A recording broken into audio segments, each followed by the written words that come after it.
où tu me conduiras, je te suivrai. Car j'ai fait le choix d'obéir à ta voix, où tu me conduiras, j'irai. Amen. Chers auditeurs, chères auditrices, chères sœurs, chers frères, merci d'être à l'écoute en ce moment.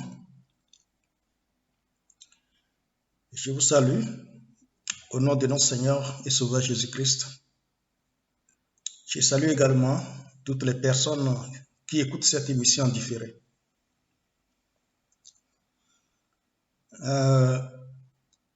L'émission d'aujourd'hui est un peu spéciale parce que ma voix est rouillée et il se pourrait que je tousse durant l'émission. Alors,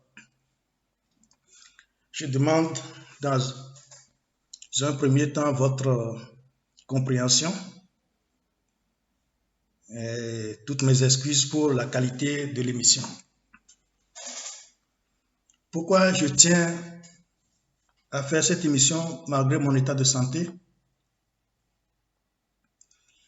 Le contenu est plus important que le contenu est plus important que la forme et nous n'allons pas lésiner sur les moyens pour que vous compreniez ce qu'il vous faut pour être libéré. Mais nous comptons également sur l'intervention de notre Dieu qui est capable de tout.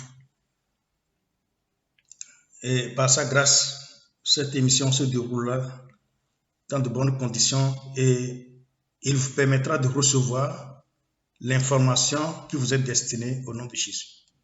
C'est pourquoi nous allons remettre la séance entre ses mains. Père, nous te remercions parce que tu es au contrôle de tout. C'est toi qui as tout créé, tout est sous ton pouvoir.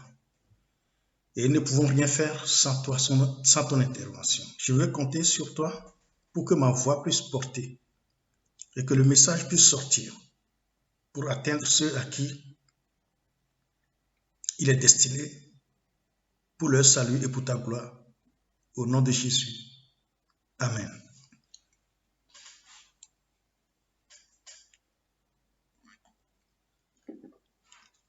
Chers amis, chers frères, chères sœurs, si aujourd'hui nous donnons l'impression de parler des choses étranges, c'est parce que l'Église ou la religion ne nous a pas enseigné à connaître Dieu. La religion nous a enseigné la doctrine et chaque doctrine écrite par son fondateur, quel que soit le nom qu'on donne à cette Église.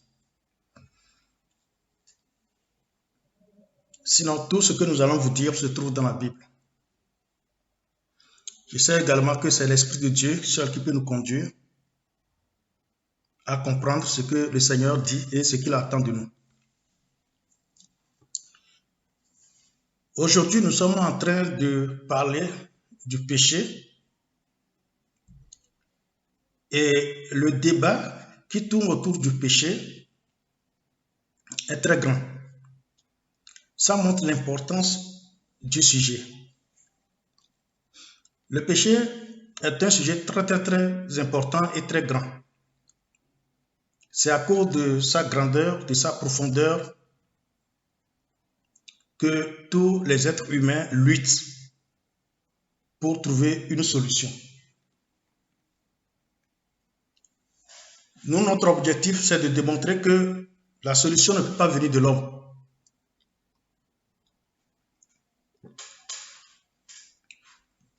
La solution vient de Dieu lui-même. Comme nous l'avons vu dans les séances passées,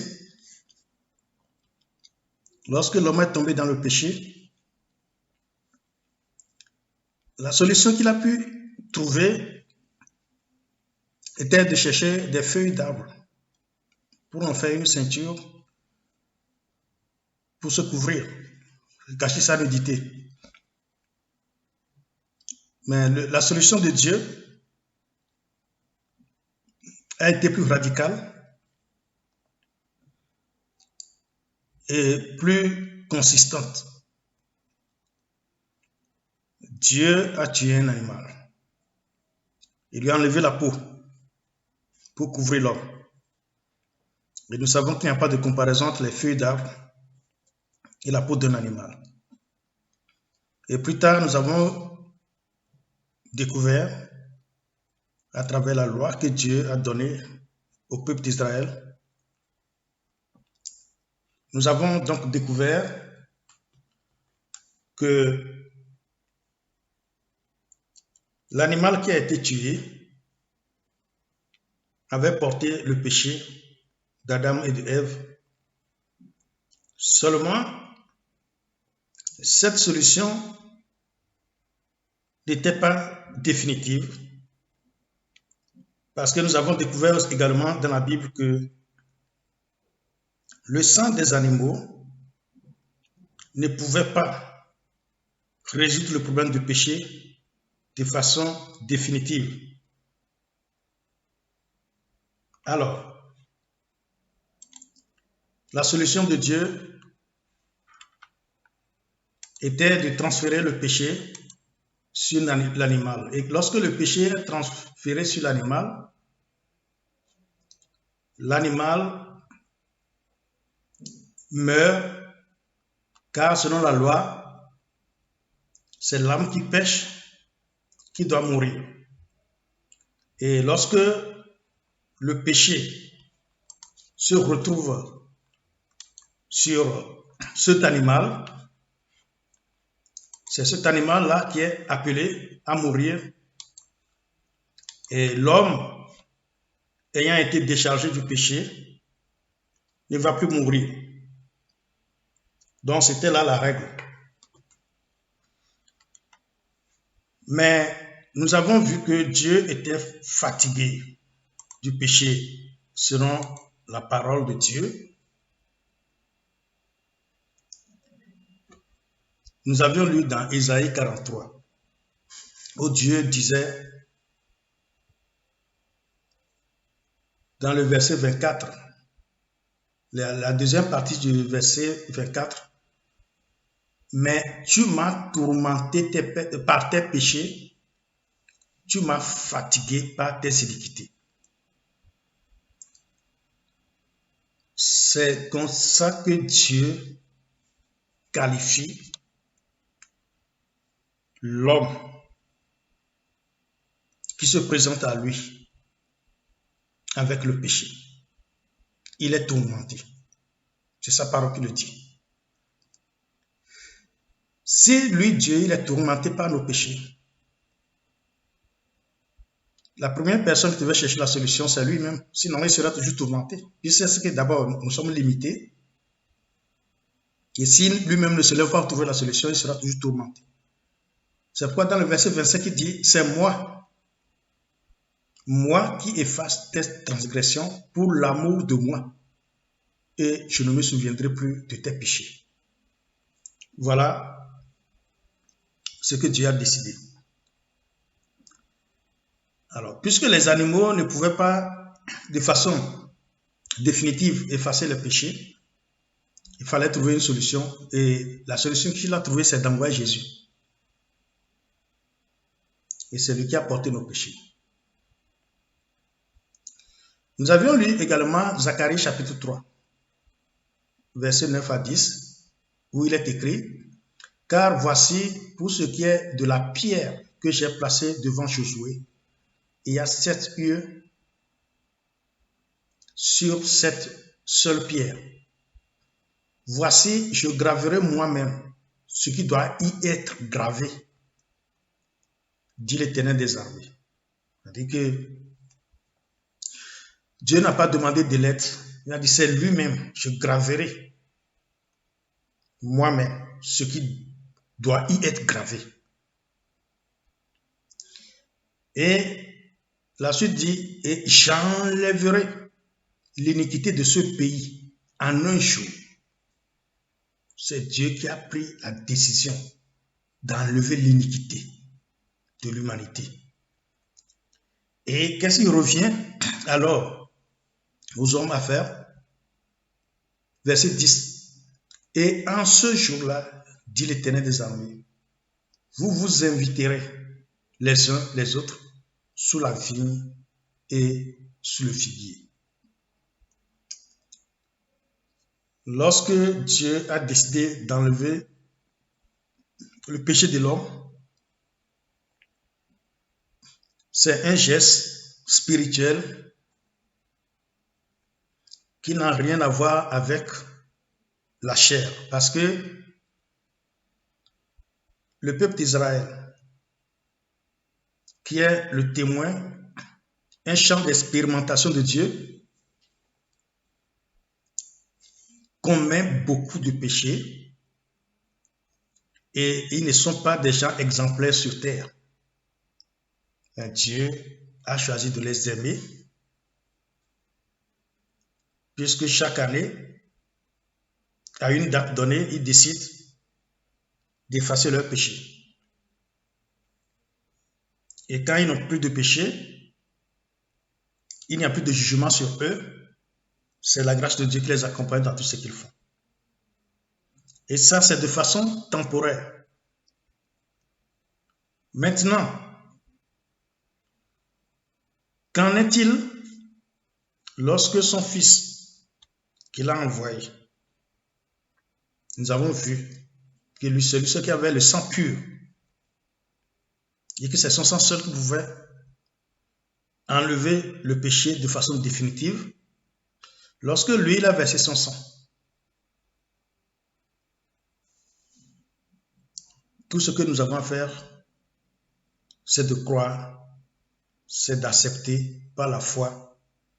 C'est pourquoi la Bible dit, sans la foi, il est impossible d'être agréable à Dieu.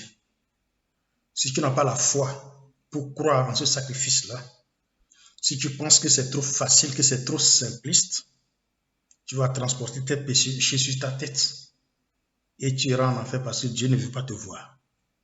Dieu ne veut plus voir le péché. Il ne veut plus qu'on lui rappelle ses souvenirs. Ce qui nous concerne ici, c'est l'obéissance. Obéir à la foi. Nous allons continuer donc la lecture d'aujourd'hui avec le livre des Hébreux, chapitre 9, versets 11 à 12. Mais Christ est venu comme souverain sacrificateur des biens à venir. Il a traversé le tabernacle plus grand et plus parfait, qui n'est pas construit de main d'homme, c'est-à-dire qui n'est pas de cette création. Et il est entré une fois pour toutes dans le lieu très saint, non avec le sang des boucs et des veaux, mais avec son propre sang, ayant obtenu une rédemption éternelle. Donc, c'est bien clair, ce n'est pas un simple commentaire, c'est décrit dans la Bible que Jésus a remplacé le souverain sacrificateur, puisqu'au début, dans nos explications, nous avons dit que le rôle que jouait le souverain sacrificateur Aaron était le rôle que Jésus allait jouer plus tard. Et voilà que quand son temps est arrivé, il est bien précisé qu'il est venu comme souverain sacrificateur des biens à venir. C'est quoi les biens à venir? On précise ici qu'il a traversé le tabernacle le plus grand.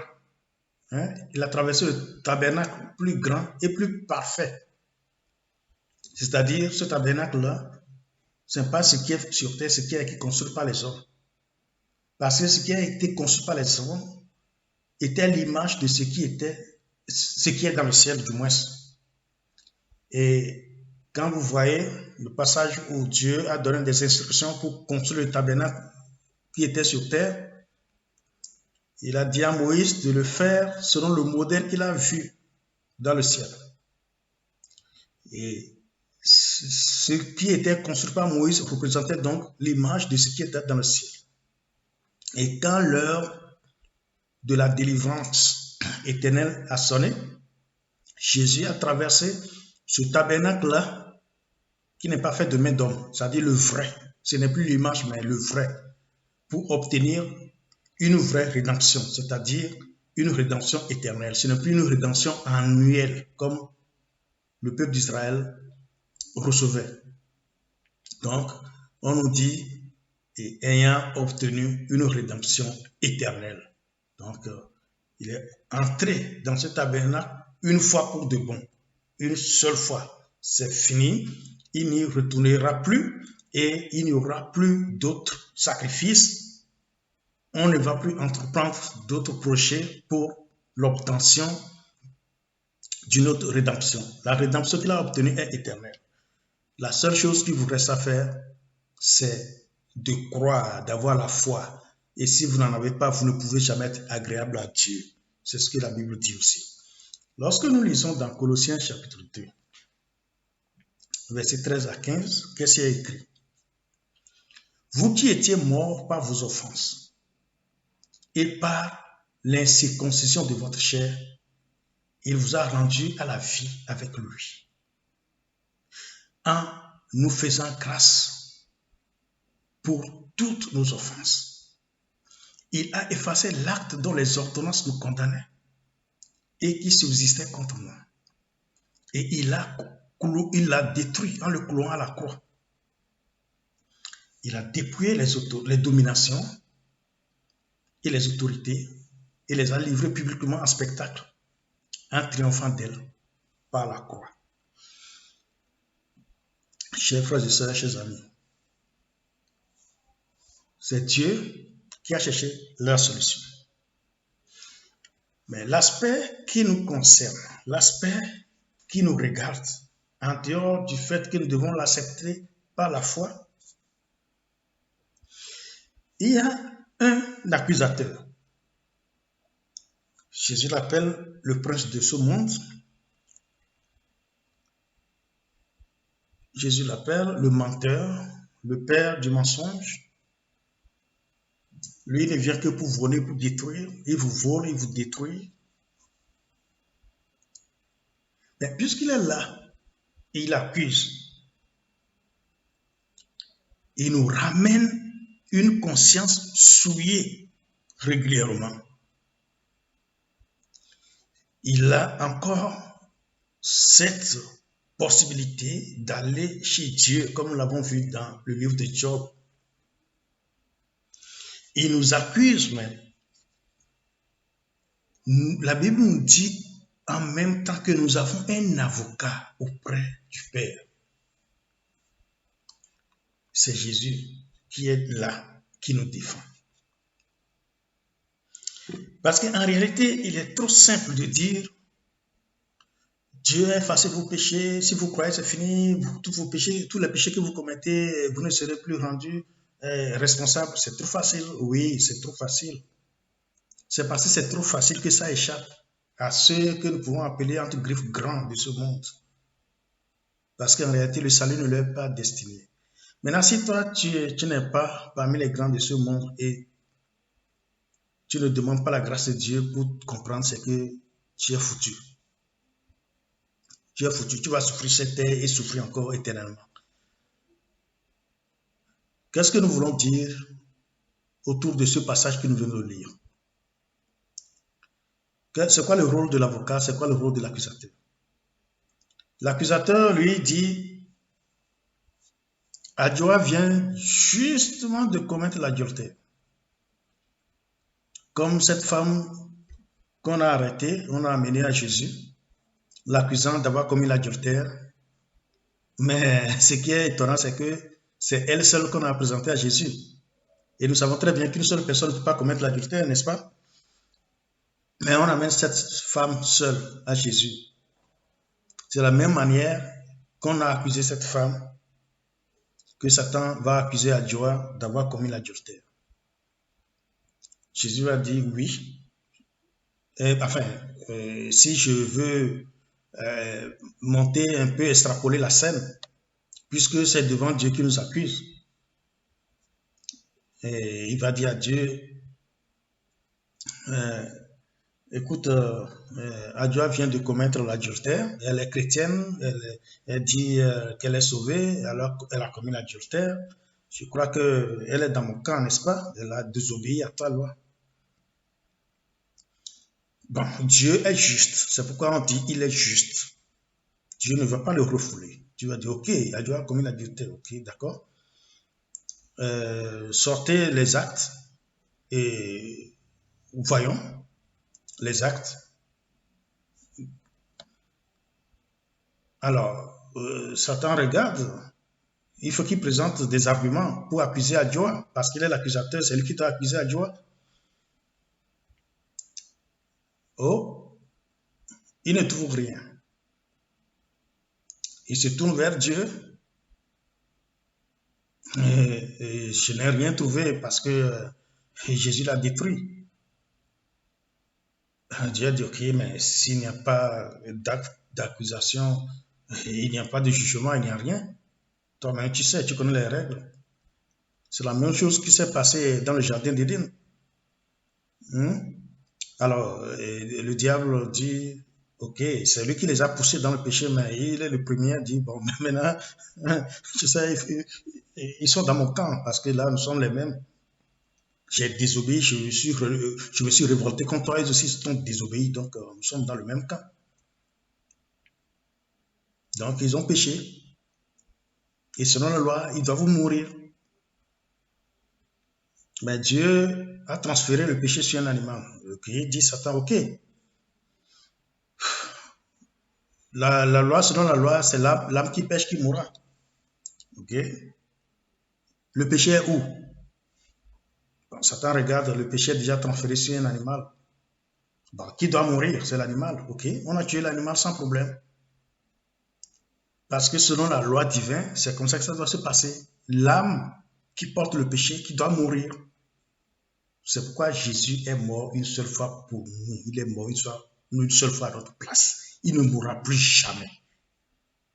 Donc si toi tu transportes encore ton péché sur ta tête, espérant qu'il vienne te délivrer, il ne te regarde pas. Il est là pour défendre ceux qui ont compris et que Satan veut accuser. Ceux qui ont compris. Tu as compris, tu pêches. L'accusateur se présente pour t'accuser. Mais Jésus sort comme un avocat pour dire, j'ai déjà payé le prix. Et d'ailleurs, où est l'acte d'accusation?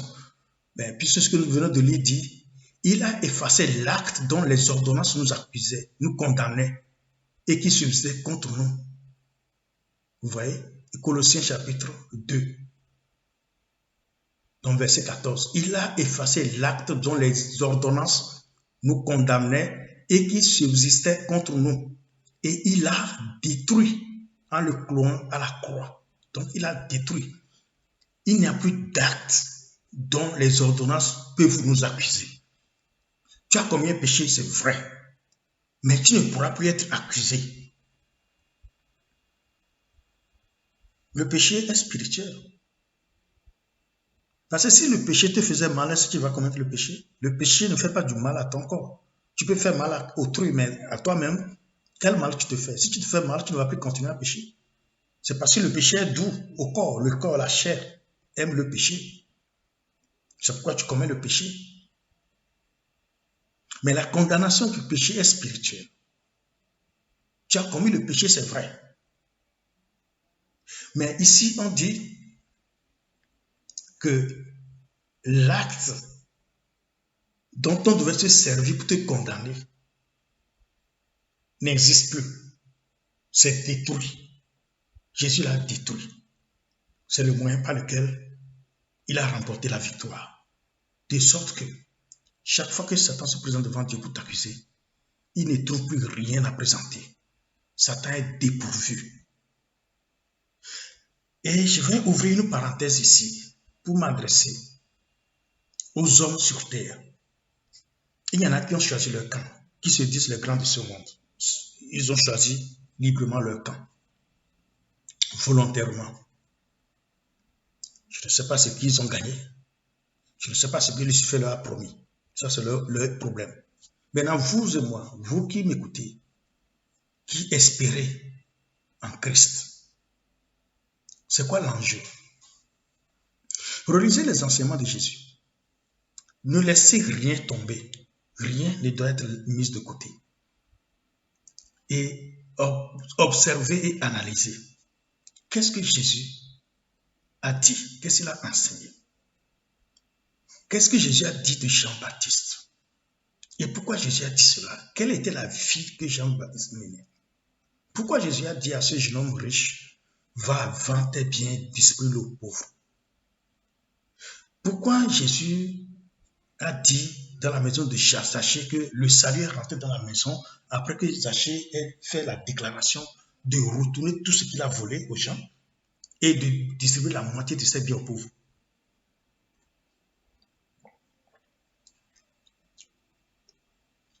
Réfléchissons à ces choses. Parce que notre responsabilité, c'est de dire à Lucifer que nous n'allons pas nous soumettre à ces dictats. Il avait déjà dribblé nos grands-parents Adam et Ève dans le jardin d'Éden pour prendre leur place. La place qui était de dominer sur terre. Lucifer a retiré cette place-là à l'homme. Et c'est pourquoi vous êtes devenus esclaves aujourd'hui. Par quoi ils vous tiennent? Par le bien matériel, par la richesse, par tout ce qui frappe la chair, tout ce qui fait du bien à la chair. C'est par là qu'ils vous tiennent. C'est pourquoi Jésus a dit de ne pas nous amasser des trésors sur terre, sur cette terre où la ruine, les rouilles peuvent détruire, la teigne peut détruire. Où la teigne, je veux dire, les rouilles, la teigne, tout ça peut vous détruire. De ne pas vous amasser du trésor sur cette terre. Vous voyez. N'attachez pas votre cœur. Parce que tous ceux qui sont les grands, les patrons de ce monde, ou bien tous ceux qui veulent être patrons de ce monde, ce n'est pas gratuit. Tu as beau étudier, tu as de grands diplômes. Personne ne va rien te donner. Il faut que tu fasses allégeance. Tu fasses allégeance à quelqu'un qu'on appelle grand maître. Et qu'on t'enseigne des mensonges. Puisque Jésus dit que l'homme patron est menteur. Il est le père du mensonge. On vous enseigne des mensonges. Et vous vous gonflez que vous êtes intellectuel, vous connaissez. Regardez votre vie. Regardez combien de fois vous mentez par jour. Est-ce que vous êtes capable de dire la vérité? Est-ce que vous êtes capable d'être honnête? Et vous vous gonflez. Vous vous vantez que vous êtes quelqu'un. C'est triste. Parce qu'en réalité, vous êtes plus que ce que Lucifer vous a proposé. Vous êtes plus que ça. Vous deviez être son patron. Vous êtes créé. L'homme est créé pour dominer sur Lucifer. Il a été malin. Il a renversé les choses. C'est à ça que Jésus nous appelle. C'est la raison pour laquelle il est mécontent. Puisque pour un temps donné, il est patron sur terre. Pour un temps donné. Il domine pour un temps donné. Donc quand toi, tu te dis enfant de Dieu et que il sait que tu vas le contrôler, tu vas dominer sur lui. Aujourd'hui, il va te rendre la vie misérable. Donc il faut que tu apprennes à ne pas t'attacher à tout ce qui est charnel. Malheureusement, la religion nous a enseigné quoi? La religion nous a enseigné à être grand. On dit Jésus a remporté la victoire. Ce que Adam a perdu, Jésus l'a récupéré. Nous devons régner maintenant. Kingdom now. Nous devons être grands. Nous devons être la tête et jamais la queue. Jésus n'a jamais enseigné ça. Hein. Il ne faut pas mentir. L'évangile de Jésus n'a jamais dit ça. Malheureusement, c'est ce qu'on nous enseigne dans nos églises. Et nous allons dans les églises pour prier, demander des prières. On jeûne. Hein? Quelqu'un sort d'un couvent, il dit, il est révérend, puissamment oint, et on court derrière lui pour voir des miracles, avoir des miracles. On court derrière les miracles. On court derrière la richesse. Je veux avoir du travail, je veux me marier, je veux voyager, je cherche le visa. C'est tout ce qu'on cherche dans les églises aujourd'hui. Mais ces choses-là, Satan vous les donne. Il a proposé à Jésus, Jésus a refusé. Vous courez dans les églises pour chercher. Non, ce n'est pas les serviteurs de Dieu qui vont vous enseigner ça. Ce sont les serviteurs de Lucifer qui vont vous enseigner ça. Hein? Les bénédictions à haute dose. Et vous courez derrière ces choses-là. Ces choses-là ne vont pas vous amener au ciel. N'oubliez pas que dans la parole de Dieu, il est dit, un temps viendra où Lucifer va vaincre les saints, c'est-à-dire, nous, il va nous vaincre. Mais si vous ne vous préparez pas pour comprendre que le terrain sur lequel il peut nous vaincre, c'est sur le terrain charnel, vous allez échouer. Vous n'allez pas résister, vous n'allez pas tenir. Quand Jésus parle, quand il parlait du moins ça, il a dit quoi? Mais l'évangile est prêché, cette bonne nouvelle est prêchée. Mais ce sont les violents qui s'en emparent. Cette violence, c'est quoi? C'est la violence envers toi-même. La violence envers ton corps, envers ta chair, envers ce qui est charnel. C'est par là que commence ta responsabilité. Sinon, le péché n'est pas ton problème. Ton problème, c'est ta chair, ce sont tes désirs. C'est que tu ne cherches pas Dieu, tu ne cherches pas l'éternité. Dieu t'a créé pour être Dieu, pour dominer. Dieu ne t'a pas créé pour être esclave de Satan. Maintenant, tu es devenu esclave par accident. Maintenant, il dit, vous connaîtrez la vérité vous affranchira. C'est seulement à travers la vérité que tu seras affranchi de l'esclavage. C'est pourquoi quand quelqu'un se présente devant moi et dit, il est intellectuel, il connaît, je le regarde, je le vois comme une souillure, une pourriture. Ne vous présentez pas devant moi avec votre grosse tête. Ça m'énerve. Je vous regarde comme des chiens pourris. Vous êtes grand, vous êtes esclave de Satan, vous dites que vous êtes grand. Quelle grandeur vous avez?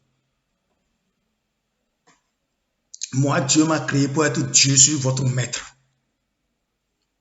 Mais pour un temps donné, il a le pouvoir de faire tout ce qu'il veut. Mais je n'ai pas peur de ça.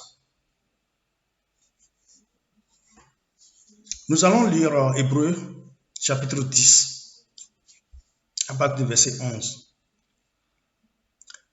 Et tandis que tout sacrificateur fait chaque jour les services et offre souvent les mêmes sacrifices qui ne peuvent jamais ôter les péchés, lui, après avoir offert un seul sacrifice pour les péchés, s'est assis pour toujours à la droite de Dieu, attendant désormais que ses ennemis soient devenus son marchepied. Car par une seule offrande, il a amené à la perfection pour toujours ceux qui sont sanctifiés. Pour toujours. Verset 15. C'est ce que le Saint-Esprit nous atteste aussi. Car après avoir dit, voici l'alliance que je ferai avec eux. Après ces jours-là, dit le Seigneur, je mettrai mes lois dans leur cœur et je les écrirai dans leur esprit. Il ajoute, et je ne me souviendrai plus de leurs péchés ni de leurs iniquités. Est-ce que quelqu'un m'écoute? Le verset 16 dit, voici l'alliance que je ferai avec eux. Après ces jours-là, dit le Seigneur, je mettrai mes lois dans leur cœur. Ce n'est pas toi qui vas aller chercher la loi, c'est Dieu qui va mettre ça dans ton cœur. Ok? Et puis il dit, et je les écrirai dans leur esprit. Est-ce que tu as accès à ton esprit pour inscrire quelque chose dedans? C'est Dieu qui s'en charge. Maintenant, Dieu ajoute, verset 17, et je ne me souviendrai plus de leurs péchés ni de leurs iniquités. Dieu n'a pas dit, tu ne vas plus jamais commettre de péché. Il a dit, je ne me souviendrai plus. Ça, tu as commis des péchés, mais Dieu ne veut pas. Il a choisi volontairement. Ok? Dieu dit, je ne vais plus me souvenir de tes péchés. C'est ce que Dieu dit. Je ne vais plus me souvenir de tes péchés. Ce qu'il attend de toi, c'est que tu sois conscient. Que tu saches que ton ennemi, c'est Lucifer.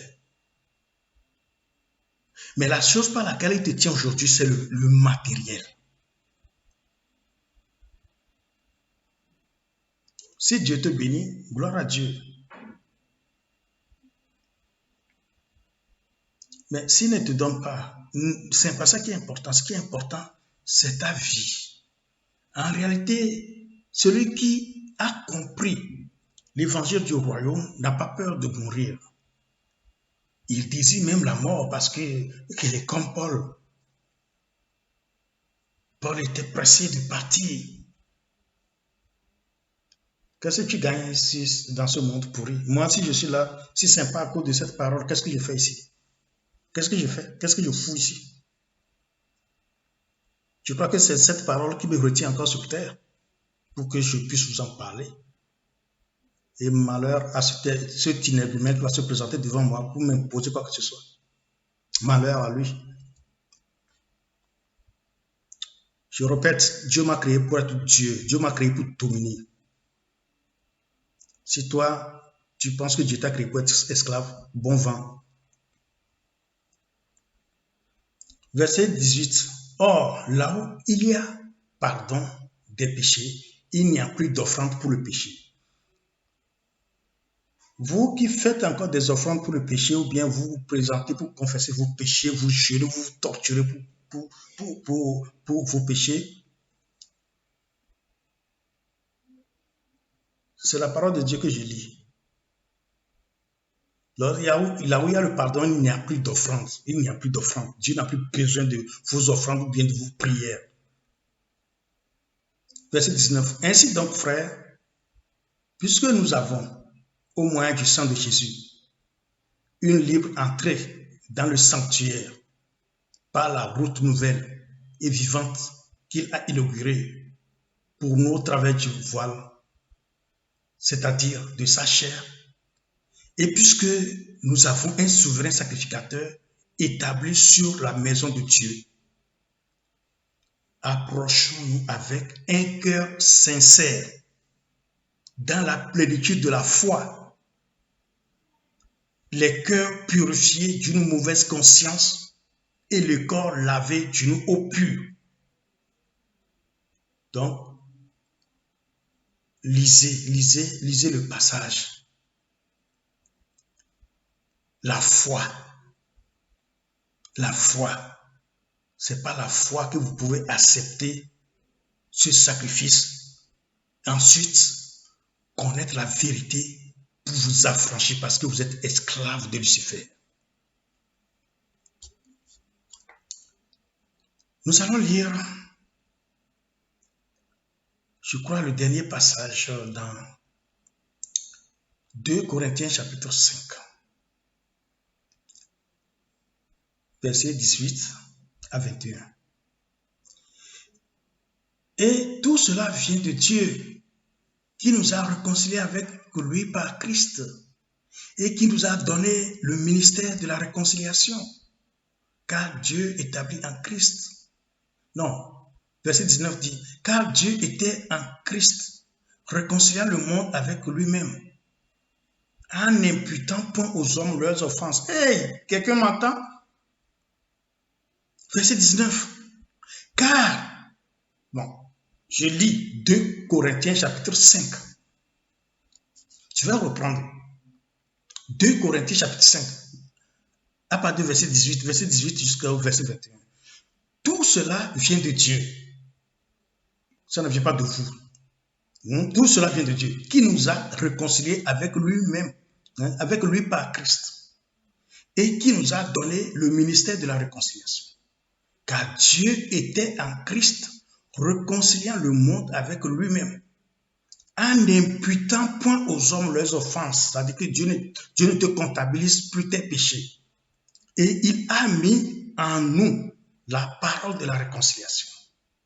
Nous faisons donc les fonctions d'ambassadeurs pour Christ, comme si Dieu exhortait par nous. Nous vous en supplions au nom de Christ. Soyez réconciliés avec Dieu. Celui qui n'a point connu le péché, il l'a fait devenir péché pour nous, afin que nous devenions en lui justice de Dieu. C'est-à-dire que Jésus n'a commis aucun péché.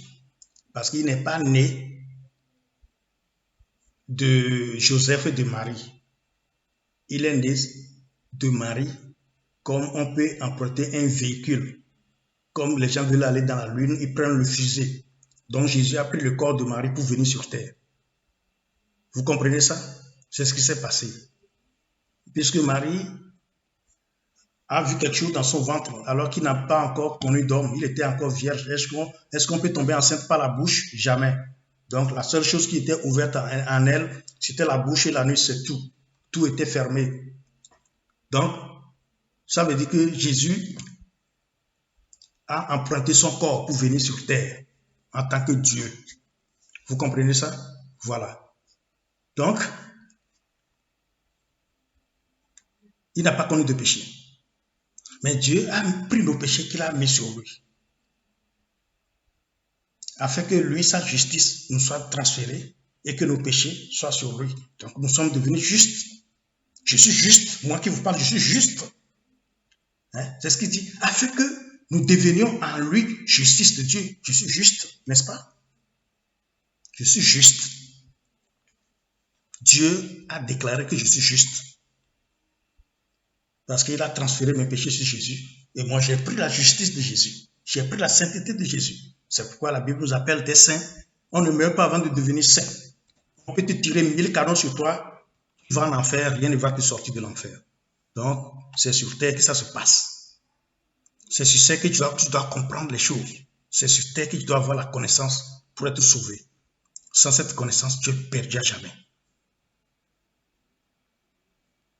Chers amis, chers sœurs, chers frères, nous allons nous arrêter aujourd'hui à ce niveau en rendant gloire à notre Dieu qui m'a permis de tenir jusqu'à cette heure. Je ne m'y attendais pas du tout.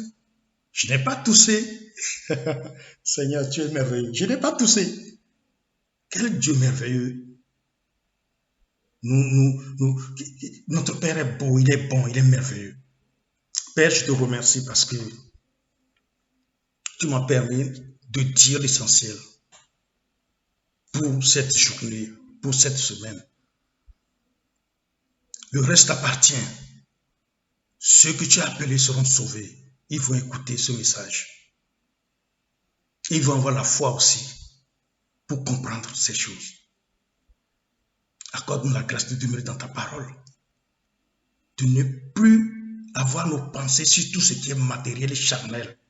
Au contraire, que nous puissions nous tourner vers toi pour atteindre ton salut. Je bénis tous ceux qui ont écouté ce message. Accorde-leur la grâce de comprendre ce que tu nous as révélé aujourd'hui encore pour le salut de tous. C'est au nom de notre Seigneur Jésus que j'ai prié. Amen. Chers amis, nous allons nous retrouver dimanche prochain. Si Jésus ne revenait pas, mon souhait c'est qu'il ne revienne que lorsque vous aurez tout compris. Alors, que sa grâce repose sur vous. Cherchez surtout à connaître la vérité pour être affranchi. Et libérez-vous de tout ce qui est charnel. À dimanche prochain. Bonne semaine. Amen.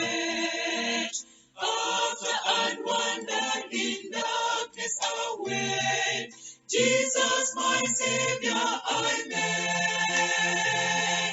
Oh, what a tender, compassionate friend. He met the need of my heart. Shadows dispelling with joy, I am telling, he made all the darkness depart. Heaven came down and glory filled my soul. When at the cross the Savior made me whole, my sins were washed away, and my night was turned to day.